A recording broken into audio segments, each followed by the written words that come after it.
Mazezoke speaking. This afternoon, many of you have seen the military coup in Mali, and that the president has been ousted. Now, what I want to do is to quickly look at the consequences of this coup in the West African sub-region. Now, we have seen that President Muhammadu Buhari has issued a statement and have, gathered the West African sub-region to condemn this coup.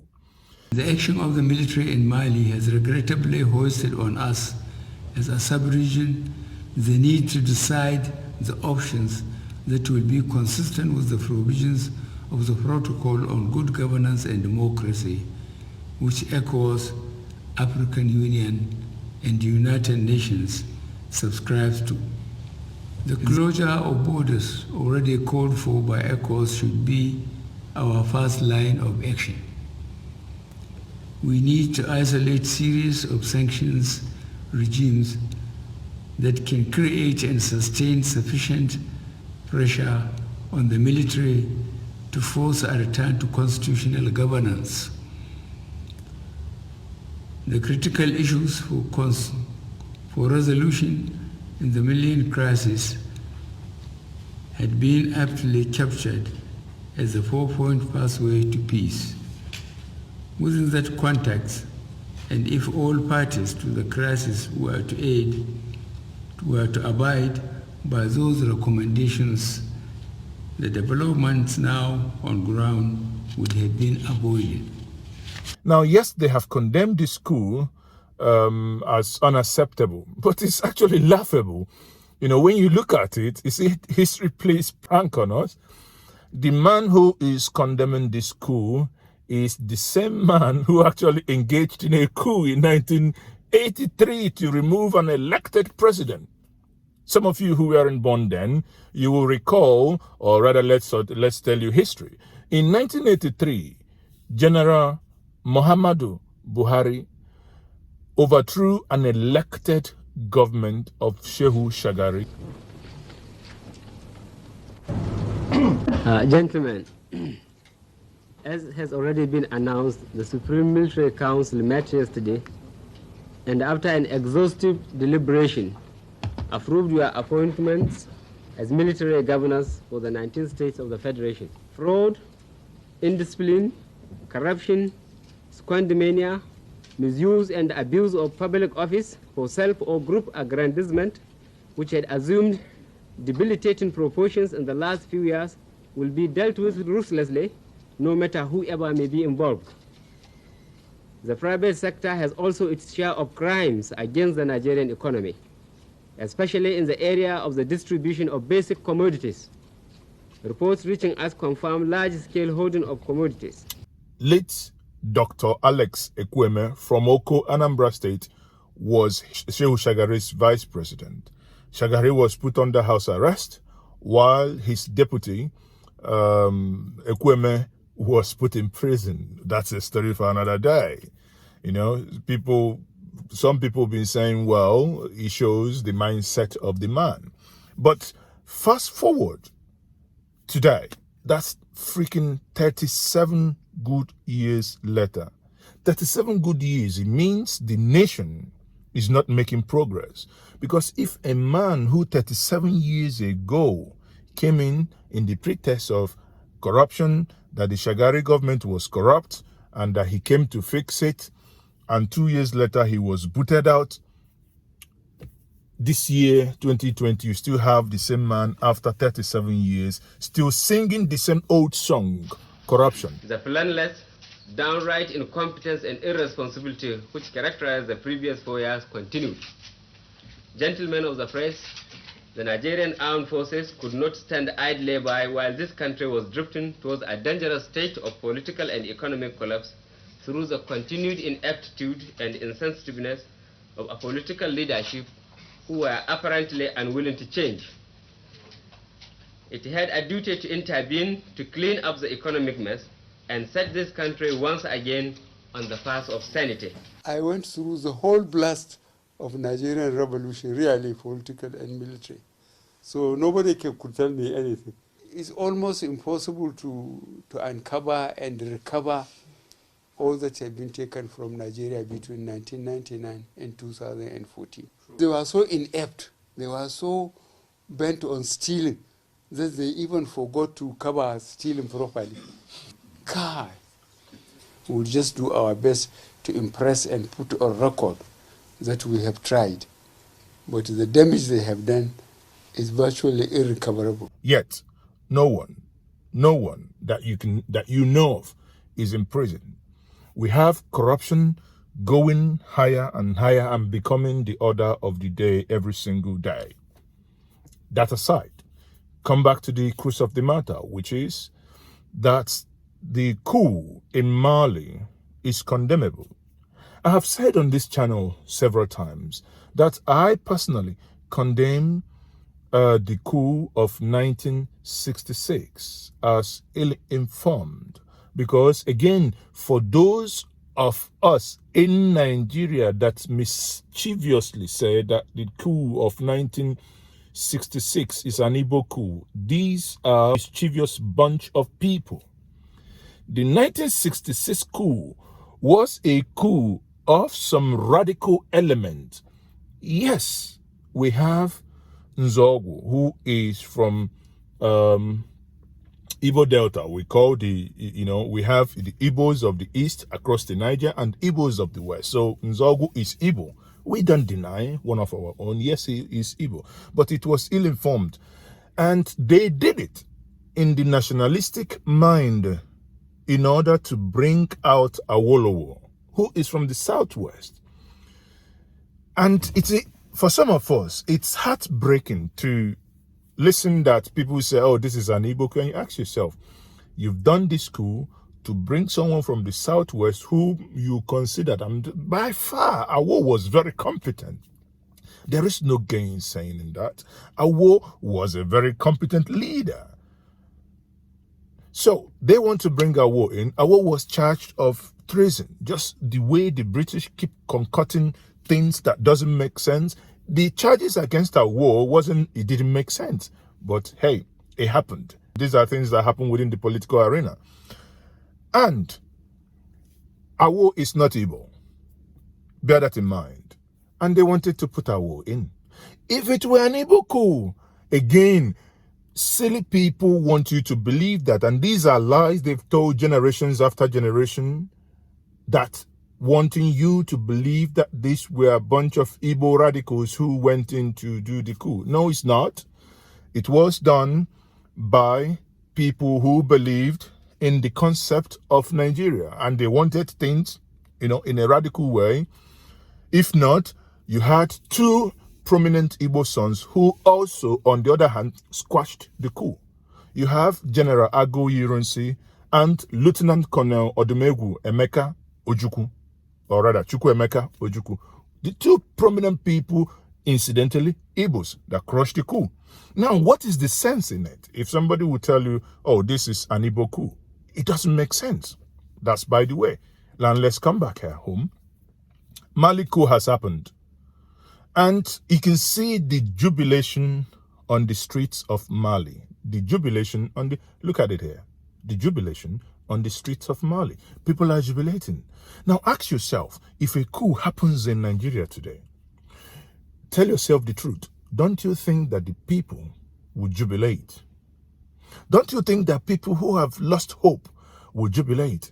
Don't you think that people who think that this government is not doing enough to protect lives and property, be it in Zamfara, Katsina, Kaduna, Southern Kaduna, Middle Belt, the Southwest, and again, equally the Southeast, don't you think they will take to the streets to jubilate?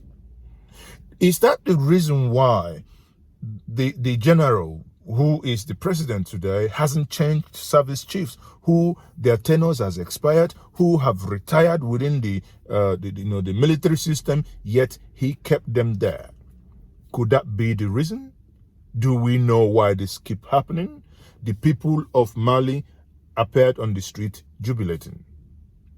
Okay, so now if you want to, for the context of this video now to analyze it, I think military incursion into the affairs of governance should be condemned. Yes. Military incursion into the affairs of governance, because governance is not something you and I should wait on God or wait on some supernatural thing to happen. It's that the use of common sense, because we would not be in the mess we are in today if people came out in 2015 in mass to say no to voting the government, or if last year, people equally trooped out to say no. But again, it appeared last year was real. Now, some people have said, well, it is time for the Nigerian military to do the same that they've done in Mali. And I said, no. You know why I say no? Our military is also so tribalized. You can see the military guy, one general, one Yoruba general, is it Adek? No, not Adekunle, Ade something, well, who is being court-martialed for complaining on camera that he does not have sufficient equipment to fight Boko Haram. People are not happy. You can see people being uprooted from southern part of Nigeria and thrown in the north to fight insurgency. One, they have culture shock. They do not understand the local language. They have, before they realize it, they're being killed in their numbers, in their hundreds. Is military invasion and incursion into governance the best way to go?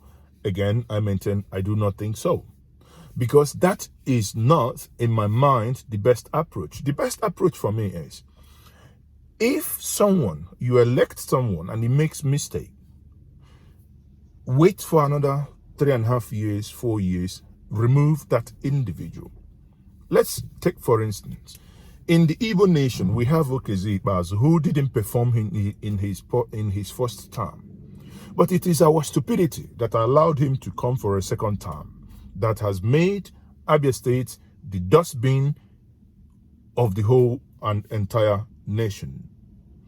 Now, this government is not, in my mind, doing what they promised. They promised restructuring. They promised looking into the exclusive list and, updating it, removing things from the exclusive list and from the concurrent list and passing them down.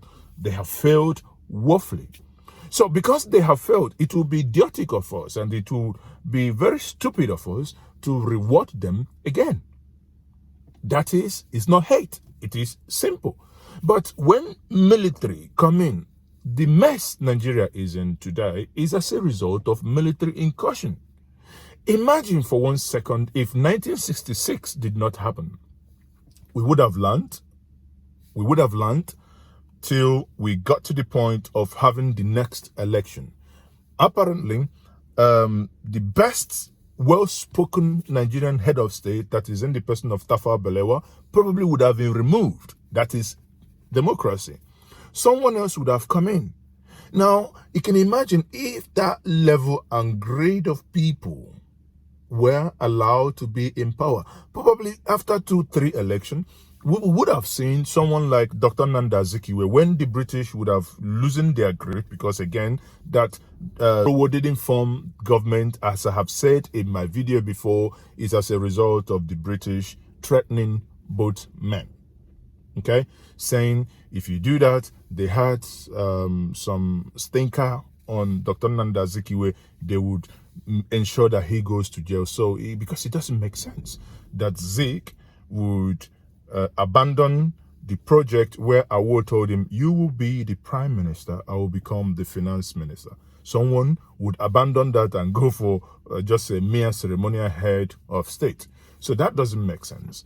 So taking all this into consideration, you will know that the consequences of this coup in Mali is that you might begin to see some nations within the West African regions who are keenly watching. Question is, will the ECOWAS take military action against Mali? Are they going to invade Mali? I don't see that coming. Now, what are they going to do? They will do sanctions. Sanctions take time to hit. The military could be very smart. They can do what happened in Egypt, military took over within the shortest period of time. So if the military conducts an election within the next 90 days, before the sanctions start biting, they've already had an elected government. So that would solve the problem. Okay? But that military incursion would, in my mind, have consequences. But again, the lesson here, which I have seen videos of, these are the children of the former president, the one that's now in house arrest, that his children were being, that they live lavishly. And it's not far from the videos of those that govern us today, the way we see them. We see them on social media. Their children flying private jets, using Rolls Royce, yet these are children that have no business. They have no single means of livelihood, but they show affluence. They show stuff that they've acquired in any way, shape, or form that they have. So these are things that sometimes when some military or some personnel see them, they think, oh, this is actually not, people are hurting. Dollar is skyrocketing, getting to 500 to a naira. Pounds is already 610. And people are speculating it's going to get up to 700 or 800. Maybe some people will get the idea to think this is something they can, by sheer coming in via military incursion to change the narrative. I don't think, because we have had it. We have had Abacha, rather than make some definite changes, he became a benevolent ancestor, sending us money whenever we are broke. Can you imagine? Oil was about $13 to $17 when Abacha stole all these billions that he stashed abroad. These are the ones we know. Imagine the ones we do not see. Imagine that. So when we look at these things, the military are not, honestly, the military is not the answer. We have seen how the military, so bigotry, how they created states. States like Delta State was created because IBB's wife was from there. So where we have seen where Ateze brags that Ebony State was created because he was a friend to Abacha. So where we basically see states created not based on some statistical or empirical researches or conviction. That is just because of your connection. We have seen states where a situation where a state was carved out. Let's take Kano, for instance. Other states carved out of Kano, so many local government, created in Kano, yet Lagos State remained constant. Lagos State remains the only state, the smallest state in Nigeria, but generates 29.8% of the overall revenue generation in Nigeria. Yet Lagos State has only, I think, is about 22 local governments. So when you look at all these things, you see that the military in Nigeria, in our own case, have not helped in any way, shape, or form. Rather, they have added to the decadence we have within the system. That's where you can see someone who is nobody, but because he is a friend to the child of this president, then they begin to, when you watch videos like what Ateze says, oh, this general gave me oil block, and you think, for Christ's sake, how did we get here? It's not because Ateze, I'm just referring to Ateze as somebody, it's just people that we know. But the same thing happens to General Danjuma. We have one, Alakija, I think, that they said, quote unquote, intimate friend to General Olusegun Obasanjo, that Olusegun Obasanjo rewarded her with an oil well. That is the kind of madness. That is the kind of, things that the military have done to us, that they nilly-willy just make some arbitrary decisions and take away our resources and put them in the hands of the civilians. We have seen these things happening, and there is nothing the subsequent civilian government that comes up will do. They wait. And this is unbelievable. So there is no way this can help us. There is no way, shape. In any way you look at it, it's not going to help us. Therefore, in conclusion here, I will think that the consequences for the West Africa is that, one, there might be the temptation to come up for others to, what we call the copycat theory, to copy the same theory of what has happened in Mali. Another one could be, okay, if we do that, if we fail, what can happen? So the consequences will be, what are the ECOWAS sub-region, what are they going to do? If they do nothing, would that affect other regions, other states within the ECOWAS sub-region? Military incursion into governance is becoming, very, very not acceptable. Especially in Nigeria, it hasn't helped. What the solution would be is that the nation, as some people will call it, the contraption called Nigeria, is not working. The only thing that will save us is that the people will come together to negotiate their future. How do we want to be governed? If you ask me, we go back to the 1963 Constitution before the military struck. I am aware that some people are, they've contacted me, are going to court to force for the court to declare the 1966 coup illegal. By virtue of doing that, if they declare the coup of 1966 illegal, meaning this can now invalidate whatever that was built upon that. So the idea here is that you crash it, you go back to 1963. Now, some people have argued, especially people from the Niger Delta, say, well, if you do that, what happens? That means we don't want to go back to the old Eastern region. What then happened? Well, there is an easier way of doing that. We understand that the nation has moved from region to state. We don't want to obstruct whatever is happening. Another school of thought argues, okay, let the states, as it is today, now act as that region that was in the Constitution of 1963.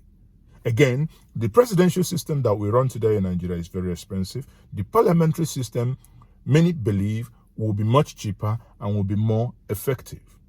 That's why, you see, a winner takes it all.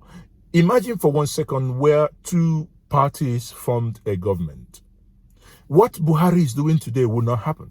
Imagine where he needed a coalition, APC, say for instance, APC and Labour Party formed a coalition. Just like it was in the case in the UK, at some point that the Lib Dems and the Conservatives formed a coalition. There are things the Conservatives wouldn't do, but because they are in a coalition with the Labour Party, that would make them not to discard it entirely. I believe the restructuring that many have been demanding, which some of us believe is getting late, and almost to say that it is late, because we now have dissenting voices from the southwest, from the southeast, from the middle belt saying enough is enough. They want to be on their own. I liken it to a woman that you're married to wakes up and say, honey, I no longer want this marriage. You don't send soldiers to come and beat her up. What you do is you find out why is she no longer happy within this marriage. And that is what Nigeria needs now. Why are her citizens saying we no longer want this marriage? Find out. If we find out why the nation is saying this, it might hold the key to either allow the people to go peacefully, or we pray not so, that the military again would come into the politics. Once more, I remain Mazezoke. Please, if you haven't subscribed to this channel, please click the bell icon for notification and subscribe to this channel. Help the channel to grow. I remain once more Mazezoke. Peace out.